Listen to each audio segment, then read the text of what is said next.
Thank you, Madam Chair. Before I begin today, I would like to begin my remarks by expressing solidarity with other U.S. colonies, colonized people, indigenous communities, and descendants of the enslaved.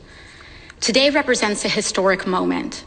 While Puerto Rico is not the United States' only colony, it is its oldest.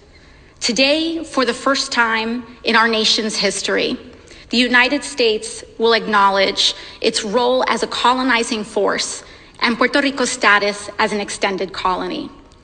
The Puerto Rico Status Act begins a process for Boricuas to decide their own future. And in this bill, we have made historic and unprecedented gains. Never before have terms for independence and free association been so clearly defined, including ramifications for citizenship. This bill excludes the current unsustainable colonial status. It clarifies that U.S. birthright citizenship and transmission of citizenship remains the same in any event of status selection. It provides 10 years of compensatory finance in the event of free association. And it also includes an agreement to international election observers over the course of a plebiscite. This bill has also achieved historic and unprecedented multi-party agreement on the island, including representatives from the independence, statehood, and Movimiento Victoria parties. These gains are critically important to codify in precedent here in this House. And I also want to acknowledge that rightfully some of the criticisms of what is not in this bill. It is not perfect.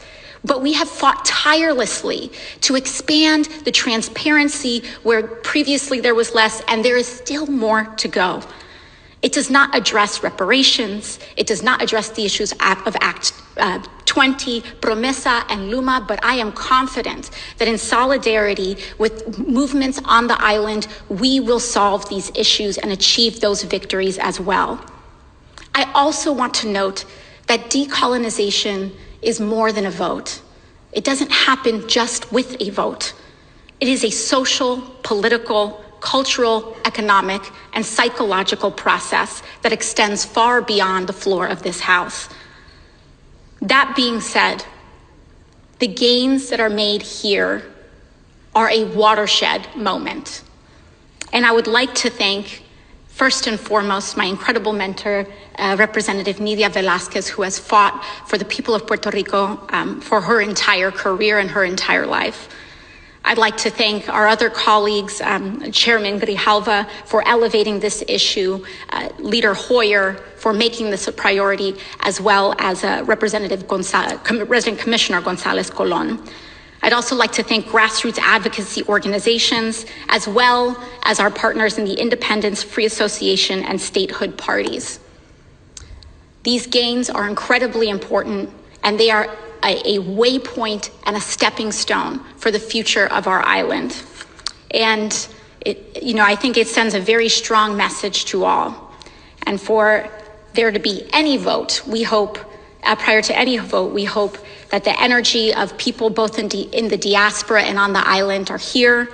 And lastly, but certainly not least, as we ring out in the refrain that is said among people across the world and Puerto Ricans across the world, yo sí soy boricua, pa que tú lo sepa. And I yield my time back to the chair.